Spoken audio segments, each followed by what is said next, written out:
Yep, that's me. You're probably wondering how I ended up in this situation. So, set design plays a major role in storytelling for product photography and videography. And today we thought we would take you behind the scenes on our spooky Halloween set that we have going on. We have lots of Halloween props.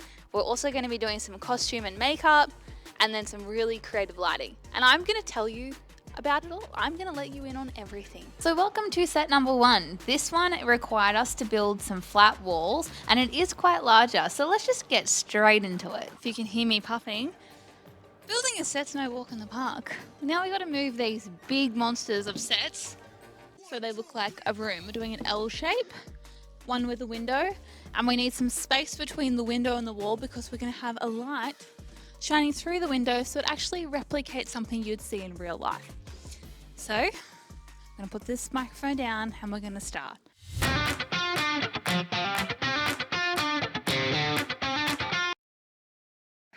For sure.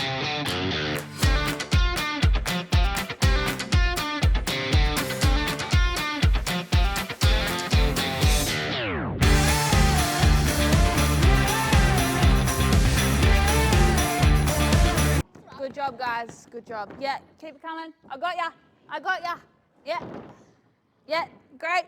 Pivot. Pivot. Yeah, so this is a little bit awkward, but I forgot to plug in the TRS cable to the camera, so the mics didn't actually capture anything. Yeah, I know, super rookie. So we're gonna have to get Jessie to voice over the rest. That's my bad. Also, I can confirm, Jessie doesn't know how to use a drill, so I don't know why it's in her hand. If only you guys could have heard the words that I said to Hoosie when he told me the microphone didn't work. But anyways, we're not here to discuss that. Let's dive into our very first Halloween scene, the video. Now, as you can see, we are not in our usual attire.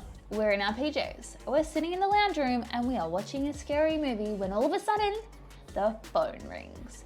A typical scary movie plot. There's a lot going on here in terms of set, lighting, and costumes, but I'm going to explain everything that we did to achieve this look. First things first, let's talk about the lighting. So when it comes to lighting, the purpose is to create a story, and we're trying to communicate that we are indeed sitting in a lounge room watching a movie. Now, as you can see, I have a TV sitting here. However, this one is actually fake, and it doesn't even have a screen, and that's because Hoosie would not give us the budget to buy a real one. So we have to mimic what a TV would naturally do with our lights. The first light I'm holding here is a pavo tube, and I have it on a flicker mode. So a TV would naturally throw lots of different colours depending on what's on the screen, and unfortunately the pavo tube didn't have a TV mode with colour, it's just white, so I had to introduce this Godox RGB light on a purple blue hue to throw in some of that colour. We're pretty lucky that our studio has an abundance of beautiful natural light, however the downfall is sometimes our lights can get easily washed out, so I'm introducing another light here. This one is a Nen light and it's on a flicker loop because again we're really trying to communicate that we are watching TV. Let's talk about how we are going to light the subject, or should I say, the star of the shows, which is us. The first light that I have here is to add some light onto our faces, and I have this on a super low setting so it doesn't wash out any of my TV flicker because we would not want that. The next one is for Lil in particular. She'll be sitting here on this beanbag and we have another pavo tube on the purple hue hitting the side of her face. Another little element is a practical light, and this one is just one of our lamps from our prop collection. You know how you always find random things underneath the couch? Well, I'd say this one takes the cake for randomness. We have another pavo tube on the purple hue adding a nice little glow to the wall, but it is hidden underneath the lounge. As you can see, this scene is quite large, which means our poor fill light on the other side doesn't quite reach some of our faces. Now whilst I am quite happy to lurk in the dark normally, I decided to add another light here with a large softbox attached.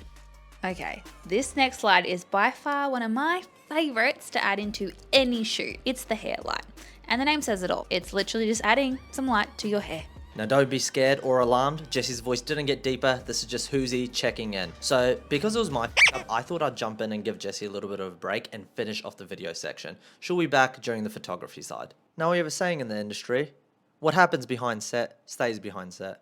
Okay, no one actually says that, but behind this set we have the big boy, the good old 720B, and we got it set to a warm temp to mimic the sun. To give it a little bit more flair, we pointed it out the window and threw in an optical snoot with a window insert. Now we have a window shadow. Now the downfall with having a big old hole in your set is that you can see straight through it. Yeah, pretty obvious, right? So we rigged up one of our brick backdrops and added some greenery to make it look a little bit more natural. The final part of the set was to cover the window hole with a plastic sheet just to really sell the effect. And yes, I said effect with an E. Calm down. And just like that, the video section of our Propsyland Halloween shoot comes to an end. Now, I'm gonna wrap it up there and give it to Jesse to take over the photography. Boo! Did I scare you guys?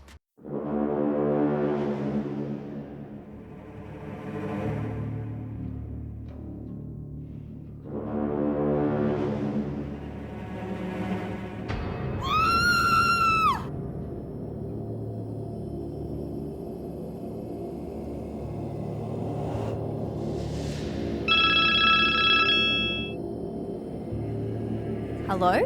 Hello, Jessie. I like what you're wearing. Who is this? Why don't you look back?